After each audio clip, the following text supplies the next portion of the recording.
What's poppin', everybody? This is the cartoon kid Ray Rawlins, and today we're finishing off Infinity Week as we do the last episode of the Infinity Train Season 2 or Book 2, whatever you want to call it. And this is episode 10 called The Number Car. Now, per usual, man, we're going to have Alex Payne give us that episode breakdown before we start breaking it down. So, Alex, what happens in this episode? Well, this episode continues off from where the last one ended. Big surprise, right? With Tulip confronting 1-1 and basically begging to have a number and for him to let her off. And he tries to convince her that, she's been a really big help to her passengers, so she's exactly where she belongs. So he tries to pull up Jesse's file and realizes that he's in processing, meaning he's back on the train. And they go in his memories to see like how did he get to that point. And eventually Tulip wakes him up by her ubiquitous metal flick to his forehead. And basically Steve comes back as they try to figure out, Jesse's situation, because his problem is that he needs to get his friend off the train, but his friend can't have a number, so 1-1 gets stuck in a weird loop trying to figure it out, and Steve reemerges and they have the final showdown with Steve, and eventually him and Metal Tulip get off the train. Now, my first thought for this episode Listen, is we gotta mention this. We gotta mention this. And Alec Dracula basically blasts Steve to hell. Why are you gonna leave that shit out of here, man? I mean, I was Come to on, get to we gotta that mention it. moment. I was to We get to gotta that mention it. moment and You stuff. talk. Listen, that's the bitch blow of all bitch blows. Okay, just blasted that hoe. But go ahead. What is your first thought? My first thought is, honestly, as crazy as it sounds, when I was watching the series, right, after I genuinely didn't really expect Steve to come back and fight again. Like, I mean, I guess I should have. It should have been clear and obvious, but that kind of surprised me. I I guess mean, I listen. didn't really expect What do Jesse you to be back expect? on either. What did you expect? Man, he lost his fucking butt buddy Mace. Like, on guard. What did you expect? There had to be Listen, I something don't going know. on between them two, man. So he came back like the motherfucking Waylon Smithers of Mr. Burns, okay? He came back to motherfucking avenge his homie. So He even said, no more badges, no more protocol. he said, fuck that bitch, you dying today. Like, damn. Because you know what, though? Obviously, you mentioned last review, you seen these episodes twice, okay? And it's Hmm. like I only seen this shit once, and it's crazy. After we recorded the episodes for 7 and 8, and it's like, man, I'm thinking like, what the fuck is gonna happen with Steve? Because obviously Mace is dead. It's like, okay, what are we gonna do? What's gonna happen with Steve? And I didn't think he was gonna come back either, because I thought Steve was, Steve's the nice cop, okay? Mace and Steve, good cop, bad cop. He was a nice cop, so I thought he was gonna say, screw it. Hey, what happened. And I knew if anything, he was gonna show up to catch her, but I didn't think he was gonna straight up kill her like that, or at least attempt to. So it's just like, damn, big surprise. But I gotta say, big salute to Alan freaking Dracula. He finally did something right in this episode. Now, granted, I will say he did play a big assist in episode 9, where he scared the hell out of the dude in the pod. So, big salute to him for that. But you did the 100% right thing this episode. Listen, you should have been doing that shit the whole entire season to start blasting motherfuckers. But you know what? You Big just salute to him. vaporize him. No doubt. Um, we pretty much talked about that. Let's get into moments, and then we'll start discussing shit afterwards. I gotta say, my number one moment is obviously Tulip for being a freaking female. She's got motherfucking a nut sack bigger than most dudes. I swear to God, she do. Because listen, Mace was over here, or not Mace, Steve said I'm gonna take your ass out basically, and he was going for that head. Okay, and she said, "Okay, game on, motherfucker." And she grabs him, basically getting ready to put in some work, and she started grinding him against what the fuck was that shit? Anyway, she started Mortal Kombat in that nigga like he like she did Homeboy. And I'm like, man, she's a freaking hollering in his face. No, I killed Mace because he was trying to kill me. And it's like, damn, okay. Listen, that's why I said I fuck with her so hard. She's so feisty, man. And like, she does some real shit. She is a real person, yo. I don't care what nobody say. That shit real to me, goddamn it. Um, I gotta say, you know what? This is why robots can never take over the world. Okay, they live by a freaking code, a code that they're designed to follow. And so when something goes out of whack, they start going freaking absolutely bonkers. Okay, Steve's over here finna kill Tulip, and then which basically I guess you could say it necessarily wouldn't resolve Jesse's problem, which is like he wanted to get Tulip off the train. Well, Tulip would be dead. Okay, so you would think one's gonna try to save her, but you know Alan Dracula comes in to do the work. But anyway, it's just like, man, one's over here pacing back and forth. Oh, what do I do? What do I do? And Mace is over here Steve is over here trying to murder the poor kid. And it's like, okay, she basically took charge and grabbed Jesse's hand. She's like, look, I got a number. Which, I mean, I necessarily don't get it because she doesn't have a number. I mean, we all know that. She doesn't have a number. That's the one thing that kind of gets me about that. Like, she does not have a number. So, which doesn't make sense. Like, she can get off the train now because she has Jesse's number reflecting in her hand, which I guess is at 0. I mean, obviously that's how the portal was opened. I don't know. I don't necessarily get that. No, I will agree. I don't know if it was but I could see the lot because, like, you know, obviously it looks like she had a number because one could just make the portal if he feels like it. So True. Since there's a number on her hand, he's like, all right, let me make it. Well, yeah, here's your portal. It he even kind of says it like that. Like, all right. No, he does, and that's what kind of has me like, that's kind of a cheap ending to the entire story. It's just like, oh, fuck it.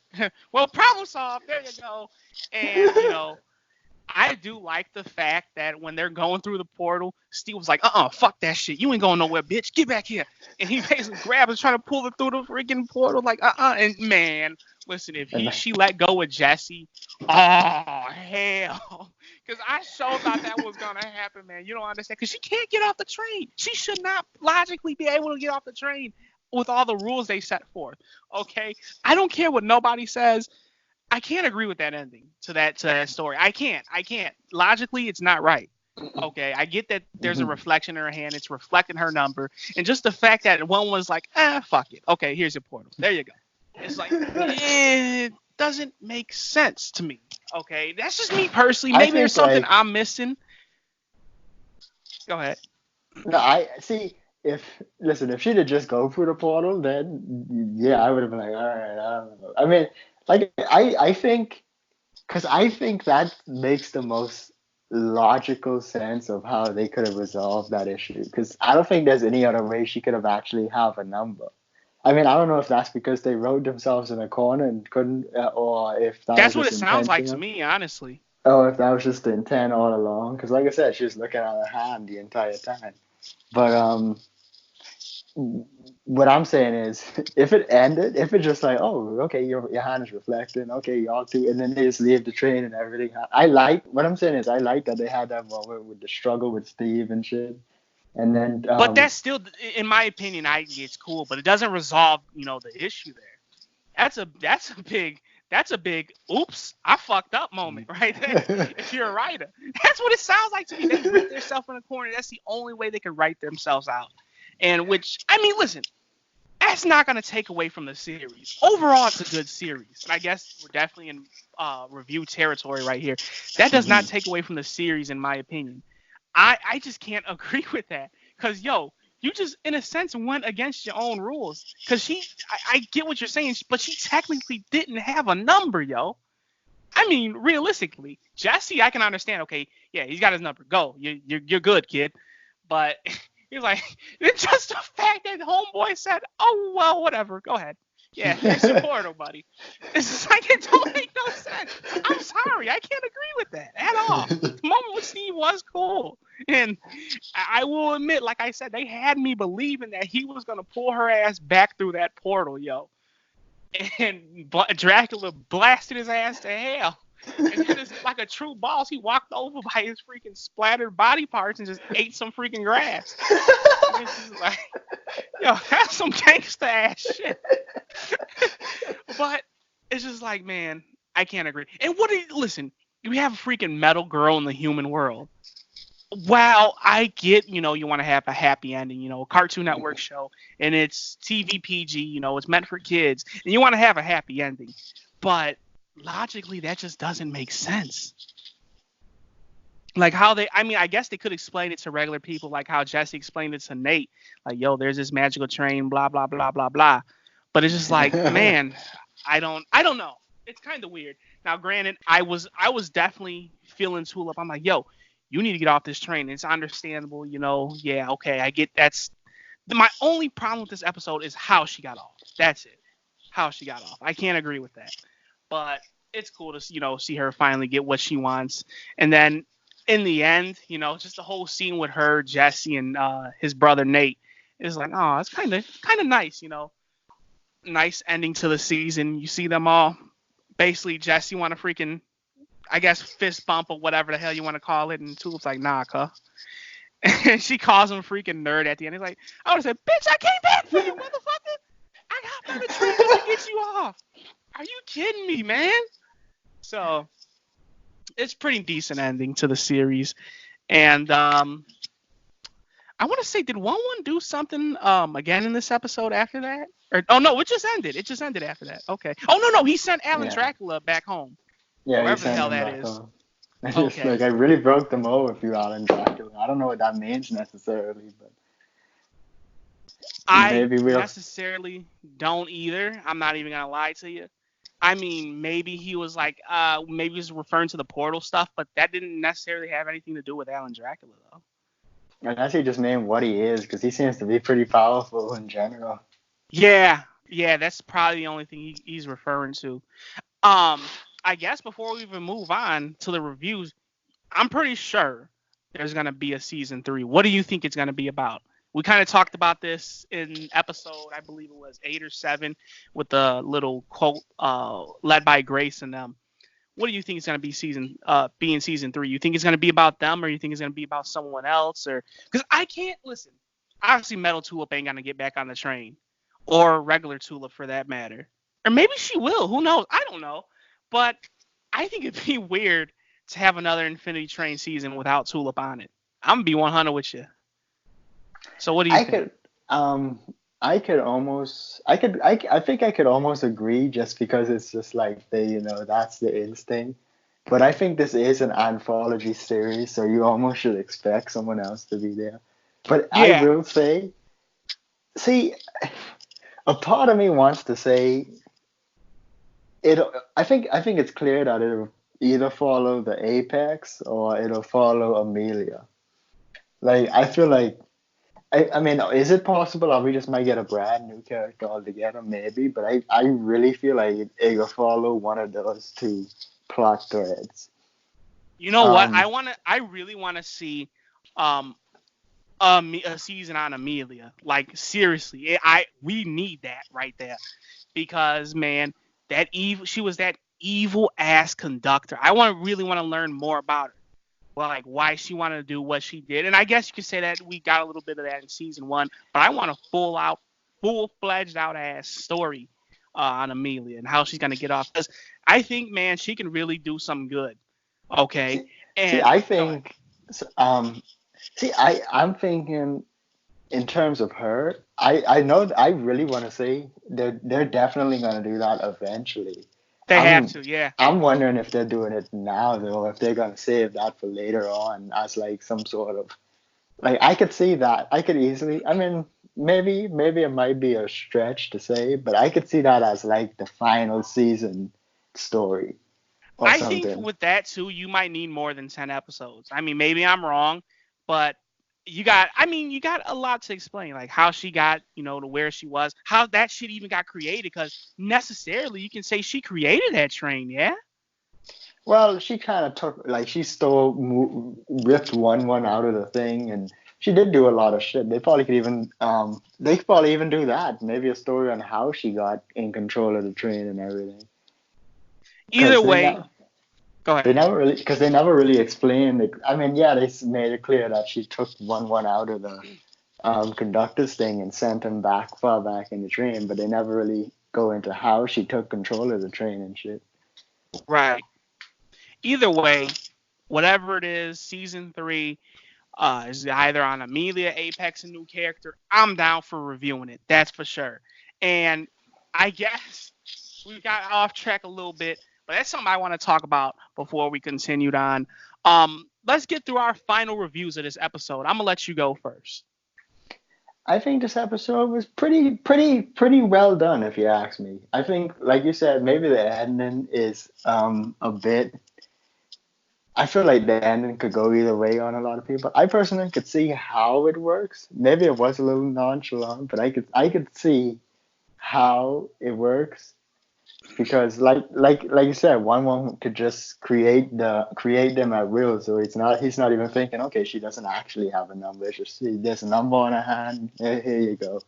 Which, like you Right. said, you could argue is a cheap ending. But I think everything else about the um, episode, because we didn't mention Tulip inside of his Metal Tulip inside of his tape or anything, and I like the realization that when she realized how terrified he was when he first got on the train and shit. Yeah. Um, I think overall, I think this is a really decent episode. Now, I don't think it's as good as episode not 8 or anything, No. but I still think it's a Definitely really not. really good one. So I think I might give this one I, I'm trying to decide between a 7.5 and an 8. I think I'm gonna go with 7.5. Yeah. I think that's a fair score, honestly. Like overall, like you said, we didn't mention the tapes or anything, but like I said, I like how they discovered or went through Jesse's backstory of getting off the train and his reaction with his brother. And I definitely like how they did that because they definitely mentioned Nate a lot and how he let those guys basically bully the shit out of him, hurt him and whatnot. And it shows that he got some closure with his brother. He got in good with his brother and whatnot. Um, I definitely like that. Feelings and emotion were definitely good in this episode. They were portrayed well through from the characters and voice actors, which, like we mentioned throughout this entire season, that me especially, I'm a big fan of. So, and not to forget either that Tulip and Jesse, like we all mentioned after they got off the train, all of them, or no, Tulip and Jesse. I'm saying like Alan Trackley got off too, and it's just like I'm really wondering, and you know what? This is actually interesting too. They probably could do a little something with how Metal Tulip's adjusting to the real human world. Like, yo, she's a metal Yeah, that girl. could be a You season two, you can't realistically. just leave that open like that. So who knows? Maybe they'll do something with that because, like I said, a season without any incarnation of Tulip, rather regular or metal, it's just like it's not gonna be the same. I'm being 100 with you, and you're gonna have to get us used to a new character. I mean, it's not like it's hard for them to do. Like, they got us used to Jesse, and I really wasn't necessarily feeling Jesse at first, but I'm like, okay, you know what? I fuck with him now. So, but overall, this was a good episode to end the season out with. Like I said, I definitely oppose how she got off the train. I'm not a big fan of it. It doesn't necessarily make sense to me personally. If someone can explain it better, please toss your theories and everything down in the comments box below, man. It's always welcome. And best believe I'll be hitting you up. Maybe it's something with the whole rules of reflection that I don't necessarily understand. And honestly, if I don't, please fill me in on it. But that just felt like a cheap ending to the story, and the fact that one can do that shit at will, it just felt like uh the writers just basically giving themselves a cheap out, and it's like, yeah, I can't necessarily fuck with that, because if you know what, I'm being 100% honest. If they could have saved themselves by having Steve freaking pull her ass back in and separate her from Jesse, and then go into season three with her basically trying to find a real legit way to get off the train. Although you only have one episode of this season, so you can't do all that shit in one season or one episode rather. So you might need a full season for that. Not to mention that it will leave a big ass cliffhanger off season two. And although I'm not the patient person in the world, it's just like, you know what? I'd rather deal with a nice wait for another good season of Infinity Train because I do enjoy this series than to have a cheap ending like this. That's just me personally. But who knows? Probably that's a discussion we can have for another time because I might even rewatch this season over again, honestly. It's really good. This series is really good. So I will give you all a guarantee that you guys will see season 3 being reviewed here on the Cartoon Kid channel where we talk cartoons and we do it daily, baby. But for this episode, overall, decent episode to end the season with. I love the whole fight with Steve, man. Didn't expect that to happen. Like we said, Steve's the good cop. Didn't expect him to come in to freaking stop Metal Tulip or to kill her, actually. It's like, man, wow, you got some hate in your heart, buddy. And Alan Dracula coming through with the big save and freaking hitting him with a pink eye Kamehameha shit and blasting this dude to smithereens. So, big freaking salute to Alan Dracula. 1-1. You cheap ass portal creating motherfucker.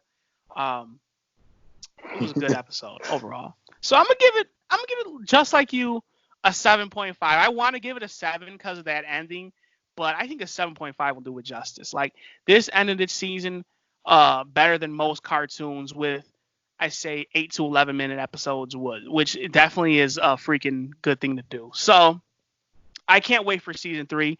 I'm hyped.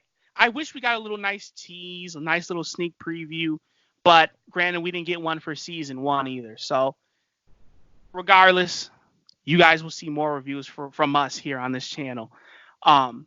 My name is the Cartoon Kid, Ray Rawlins. I give this episode a 7.5 out of 10, and Alex Payne agrees with me. So we both give this episode a 7.5 out of 10, man. That has been season 2 finale review of Infinity Train, season 2, episode 10, The Number Car. This is the Cartoon Kid channel where we talk cartoons and we do it daily, baby. As always, you guys can toss your opinions down in the comments box below. Tell me if you like it. Tell me if you hated it. And tell me if you agree or disagree with my stance on the whole opposing the way Metal Tulip got off the train. And please correct me if I'm wrong on anything. I'm always open to that shit. But with all that being said, we will return to our regular schedule tomorrow on Monday with a nice SpongeBob SquarePants review, or Sunday. I forget which day this ends on, but that's what you get. We'll record in advance. We will see you when we see you either way. Peace out, everybody.